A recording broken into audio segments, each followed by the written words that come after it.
Could the government be using fictional books and movies to desensitize us from things that are going to happen? It was an OSS memo, the precursor to the CIA, where they were doing a study of the use of motion pictures in America as a means of psychological warfare.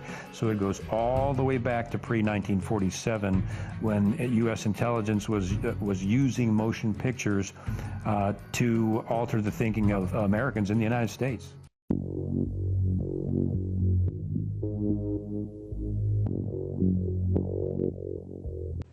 Predictive programming. The government or other higher-ups are using fictional movies or books as a mass mind control tool to make the population more accepting of planned future events. Predictive programming is a subtle form of psychological conditioning provided by the media to acquaint the public with planned societal changes to be implemented by our leaders. If and when these changes are put through, the public will already be familiarized with them and will accept them as natural progressions, thus lessening possible public resistance and commotion. The morale of our troops is high. The laughter, music, and general entertainment which comes out of a single small package like this one have helped to build that morale.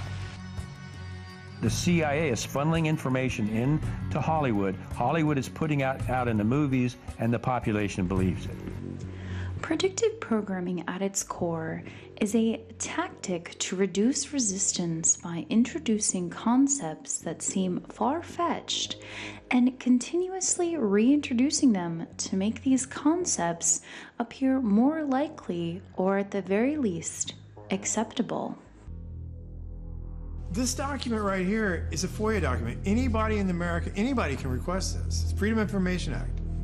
And in the 40s, they were telling you they controlled the radio stations. They controlled most of the mainstream media. They're telling you right here that motion pictures are used as psychological warfare. Why would they stop doing it? Loved COVID's look. Do you mind putting your mask back on? Thank you. I had not noticed COVID's detail, this 3D applique. I mean, it just gets better. What do you guys think of this mask? It's sick. Brandon said it, but you must be hot. You should probably take the mask off. Next, of course, is the 2011 film Contagion. This film is considered the film that predicted the virus.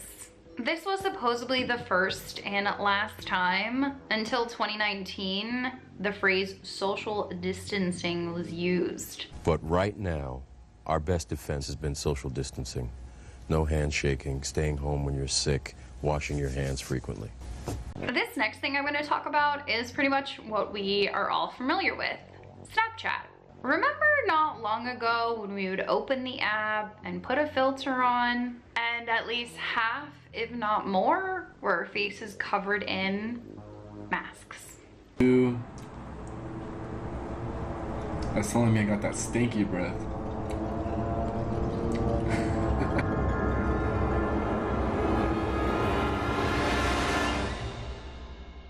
Seeing and hearing now that would be considered current predictive programming. So we all know that TikTok is probably one of the biggest apps right now with over like 800 million users. And steadily, there is a new filter gaining popularity called UFO Sky. And some users are thinking that this filter is being used to desensitize us on the fact that we may be seeing aliens very soon.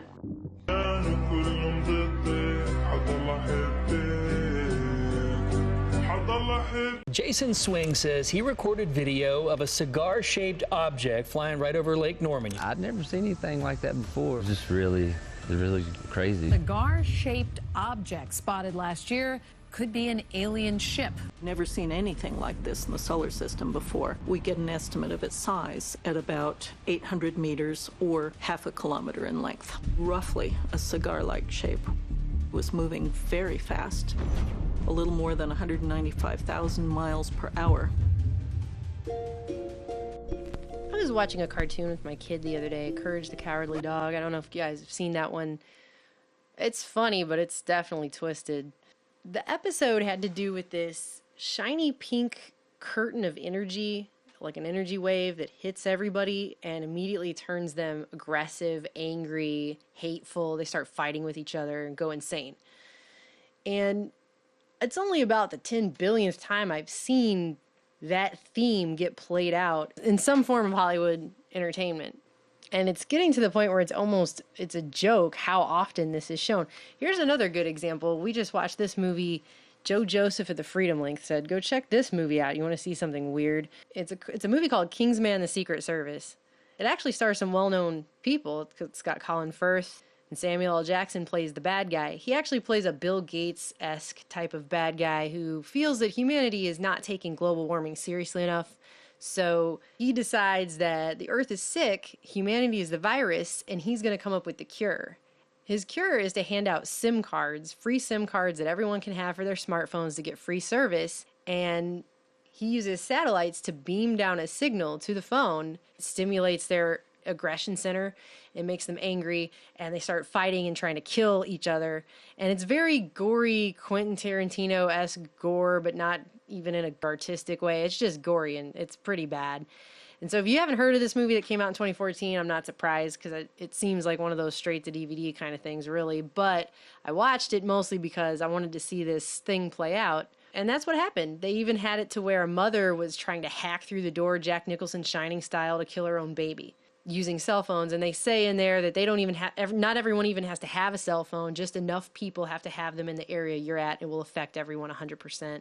The thing that's really creepy to me about this continuous theme of we can beam your brain with energy and make you go insane and crazy and try to hurt everyone is that they've been working on this kind of stuff with the central nervous system and the brain since the Cold War, since MKUltra, since the joint American-Canadian-British project to unlock the black box that is your brain. They were putting electrodes in the brain to try and stimulate different centers to see what would happen.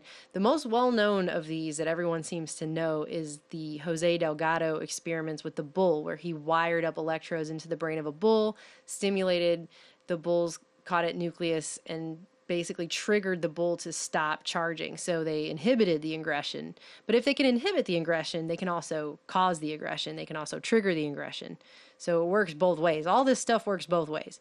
And everyone knows about that with the triggering of basically the mind-controlled bull, where they got out a remote control, pressed a button, and the bull would not charge. The bull would just stop. And what people don't know about that clip, it's the most widely known one. What people don't know about it is that by the time Delgado was showing off that experiment and being really dramatic, stepping into a bull ring in Spain with a bull who's remote controlled, he had already done that experiment to rats, cats, monkeys, and people. So he was already doing that in human beings by the time he was showing off everyone that he could do it in a bull. They were even doing it to dolphins. I mean, they were doing it to all kinds of animals back then, putting electrodes in the brains and finding out which stimulations caused what behaviors. And they could cause any kind of behavior. They could cause happiness, sadness. They could make a heterosexual start to have homosexual leanings.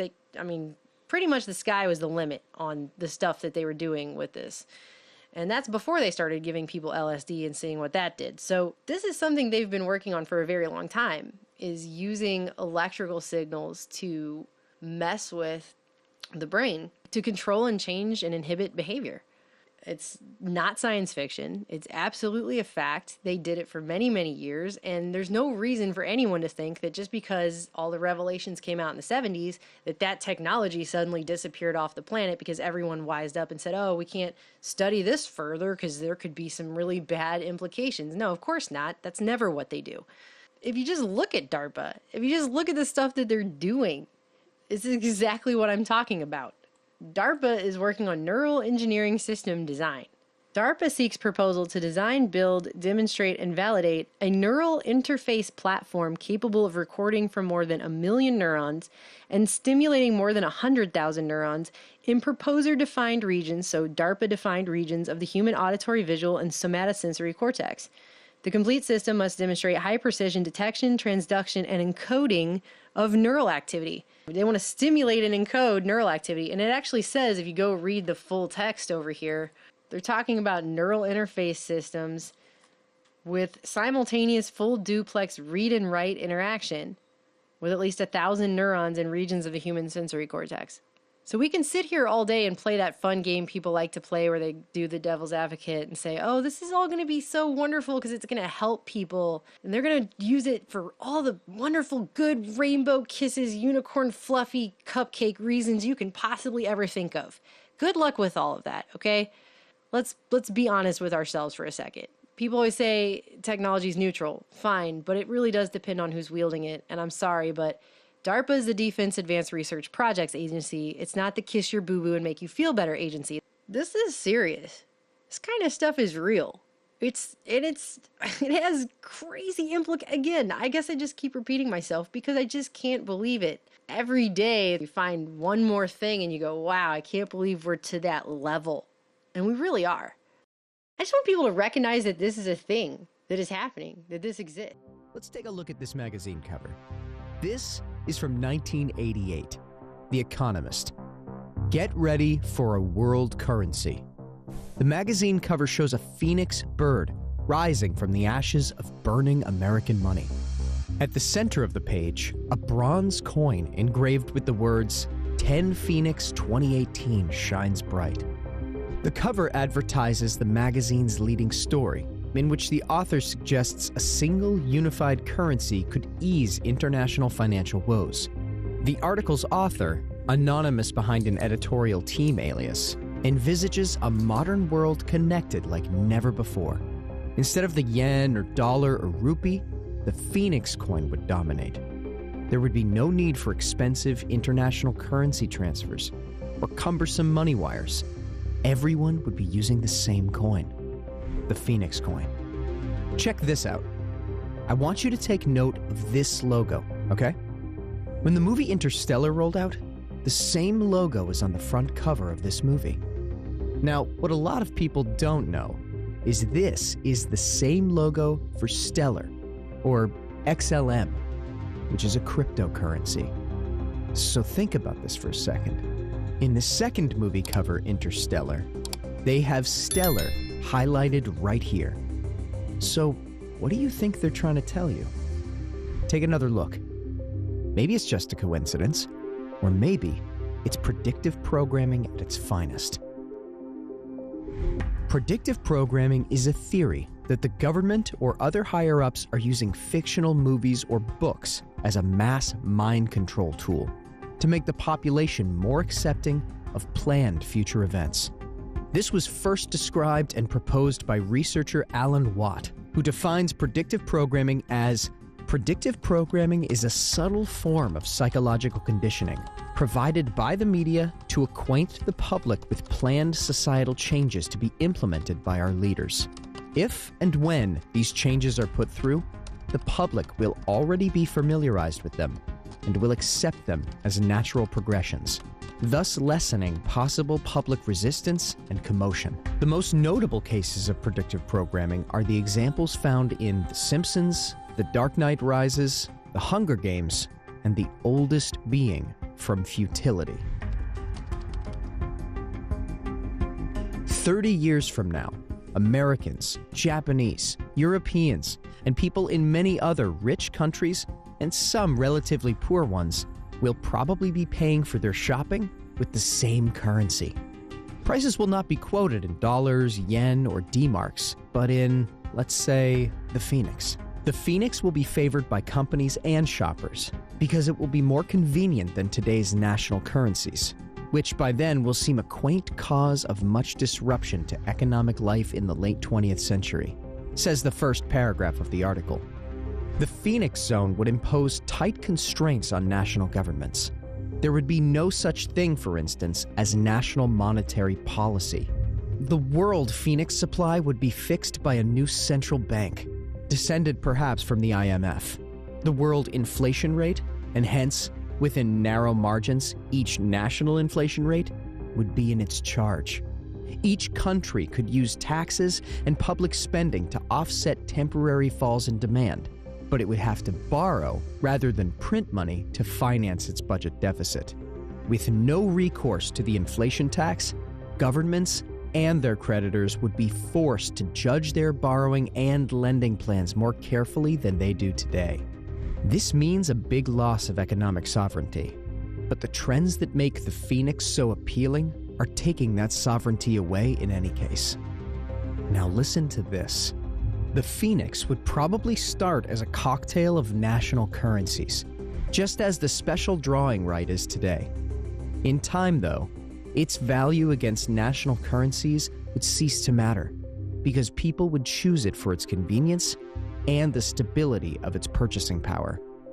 And now, the most important part. The alternative to preserve policymaking autonomy would involve a new proliferation of truly draconian controls on trade and capital flows. This course offers governments a splendid time. They could manage exchange rate movements, deploy monetary and fiscal policy without inhibition. It is a growth-crippling prospect. Pencil in the Phoenix for around 2018, and welcome it when it comes. Interesting, huh?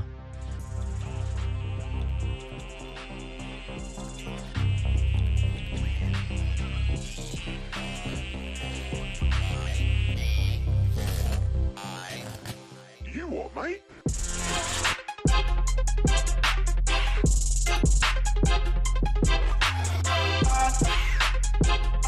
Yeah.